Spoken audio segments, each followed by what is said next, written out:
Fala pessoal, ontem o dia do quase, né? A gente tomou um head aqui no Betis, ganhamos no menos 0,25 do Bahia e todas as outras que a gente queria não deu tempo. Eu queria Central Córdoba ao vivo, acabou não dando. Queria gols aqui no Bolívar, saíram, mas saíram antes também. Então a gente ficou 0,2 negativo aqui nesta quinta-feira. Nada demais, mas mais uma vez, tanto na quarta, né, quanto na quinta, eu fiz uma múltipla de defesa de goleiro. Na quarta era uma tripla, vieram as três. Ontem eu fiz uma dupla também, defesa de goleiro do Bahia, defesa do goleiro do... Ah, esqueci qual que era o outro. Ah, do jogo da Sul-Americana lá do Cruzeiro e veio. E pra hoje a gente só tem três joguinhos também, que são Stuttgart, Criciúma e Remo, Vila e Chapecoense. O palpites para esses jogos vão rolar depois da vinheta. E vamos que vamos aí para um excelente final de semana.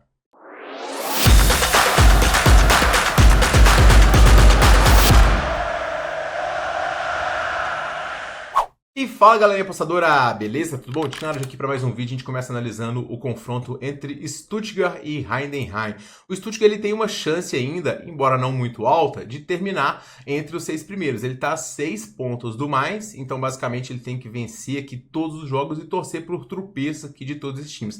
A situação ficou complicada, muito porque o desempenho é oscilante, né? São só 2 vitórias nos últimos 10 jogos. Mas nessas 2 vitórias, tem aqui uma vitória na Copa da Alemanha diante do Leipzig. E essa vitória colocou o Stuttgart na final, onde ele vai enfrentar o Bielefeld, que eliminou o Leverkusen. Então a grande chance de título do Stuttgart está nesse jogo da Copa da Alemanha. Mas o time não deve poupar aqui hoje e os seus principais jogadores vão estar disponíveis aqui. Demirovic, Woodmate também, Puric e o Milô. Eu tô sentindo falta do Undav, o Denis Undav, que é também um dos artilheiros da equipe. Então pode ser que já esteja preservando alguns atletas com vistas aí à final. Mas o time não pode desistir também da Bundesliga, porque senão acaba tropeçando e perdendo a final e fica sem nenhuma vaga em competição europeia. O campeonato alemão aqui, ele tá muito apertado ponto a ponto e o Stuttgart, ele tem marcado gols em todos os jogos praticamente, mas a defesa também tem sofrido gols aqui em todas as partidas. Então é um time que tá com uma cotação de favorito hoje, mas que não está fazendo valer esse favoritismo. O Heidenheim, por sua vez, pessoal,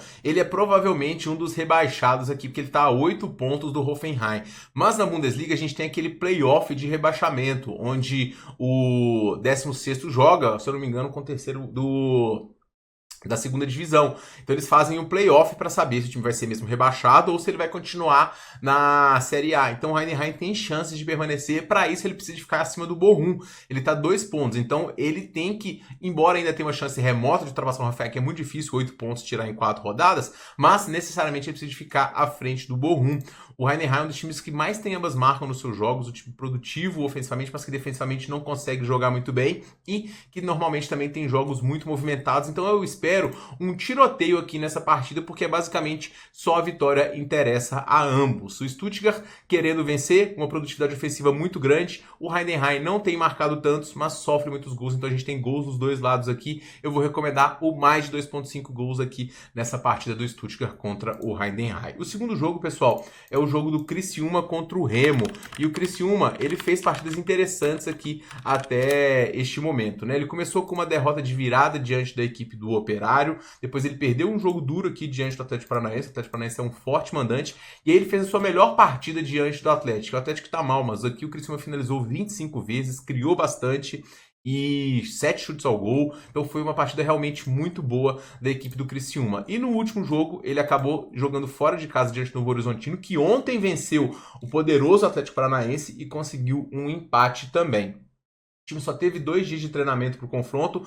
Felipe Matheus com problema no joelho segue de fora, e o Eric Popó, que recebeu vermelho diante do Novo Horizontino, é outra baixa. O Sassá, recentemente contratado aí, juntamente com Gabriel Novaes e o Diego Gonçalves, vão fazer a frente da equipe do Criciúma. Do outro lado, a gente tem a equipe do Remo, que também está fazendo uma campanha muito digna nesse campeonato, uma campanha invicta até o momento, com 2 empates fora de casa e 2 vitórias dentro de seus domínios, vitórias inclusive sem sofrer gols. O Remo é um time que, como eu falei, ele tem um mando de campo onde ele vai ser tradicionalmente bem forte, tá? Mas fora de casa ele tende a não ter muito o mesmo desempenho. Daniel Paulista é um técnico rodado, já de Série B, bom treinador, mas hoje, né, é uma distância quase que continental para o jogo do Remo. Do mesmo jeito que é difícil para os times irem jogar, a distância para o Remo também é muito grande. Hoje, o técnico azulino vai ter o desfalque aí do Alan Rodrigues, que vinha sendo titular absoluto na lateral esquerda, e o Sávio deve ficar com a vaga. Por outro lado, Caio Vinícius fica à disposição e deve entrar no meio campo. A principal esperança de gols é o Pedro Rocha, ex-jogador do Criciúma,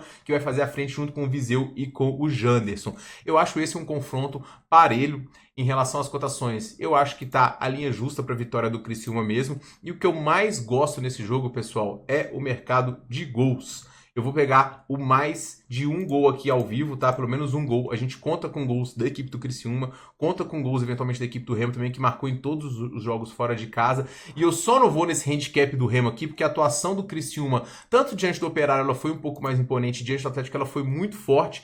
E o Remo, com esse desgaste todo dos jogos fora de casa, acaba e saiu atrás também nos dois jogos, então o poder de recuperação tem que ser grande, então eu vou acabar buscando gols aqui alternativamente a esse handicap do Remo. Mais de um gol ao vivo aqui é a minha pedida para essa partida. Para poder finalizar, a gente tem o Vila Nova recebendo a equipe da Chapecoense. O Vila é mais um time daqueles que joga bem em casa e que fora de casa não conseguiu repetir as mesmas atuações. Ele venceu com propriedade o Paysandu por 1-0, vitória também diante do Botafogo também por 2-0. 2 vitórias em casa, 2 vitórias sem sofrer gols. Isso é sempre importante numa Série B. Empate diante do Goiás também no clássico aqui, onde saiu perdendo por 2-0, mostrou resiliência. E o jogo diante do Curitiba foi um jogo muito ruim, jogo de estreia, um jogo de poucas chances. O Curitiba acabou saindo com a vitória. O Vila Nova hoje vai ter o Elias, que cumpriu suspensão, retorna ao time titular e deve ser a única mudança em relação ao time que venceu o Botafogo de São Paulo. Gabriel Poveda, Labandeira e Júnior Todinho fazem a frente. O Júnior Todinho já está lá há tempo, né? Nesse 4-3-3 do Vila Nova. A Chapecoense, por sua vez, ela vem de 2 vitórias, depois de ter começado com 2 derrotas. Perdeu para o CRB fora de casa, uma derrota normal, perdeu para o Curitiba em casa.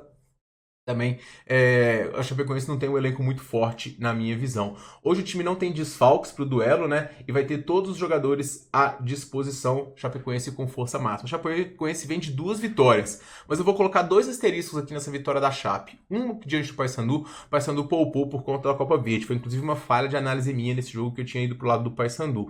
E depois ganhou do Atlético, que é um dos times mais frágeis até o momento nessa competição. O Atlético ainda não se acertou. Então eu não morro de amores por esse time da Chapecoense, não, que tem alguns veteranos, o próprio Giovanni Augusto mesmo, passou pelo Atlético, passou pelo Corinthians, Mário Sérgio na frente, o Ítalo, e eu vejo o time da Chapecoense com algumas dificuldades. Eu não vou pro lado do Vila como vencedor do jogo, mais ou menos 0,25 aqui eu acho interessante. Pode eventualmente virar uma dupla chance e sair atrás. O Vila Nova se mostrou muito consistente aqui no lado defensivo dentro de casa, não sofreu gols, e é um time que consegue se impor também dentro dos seus domínios, e eu vou pegar esse menos 0,25 ao vivo. Eu acho a linha justa aqui, mas o menos 0,25 eu gosto. Eu acho que o time da Chape, embora venha de 2 resultados positivos aqui, são resultados que não me encantam tanto e eu gostei mais do que eu vi no Vila Nova até o momento. Então, desses 3 jogos, palpites para todos. Tomara que a gente consiga entrar e, como de praxe, lá no meu canal do Telegram, tem muito mais dicas, inclusive várias antecipadas para o final de semana, porque nas apostas a gente tem que trabalhar antecipadamente, beleza? Então as melhores dicas estão lá e a gente se vê no próximo vídeo, beleza, pessoal? Um forte abraço para todo mundo e boas apostas.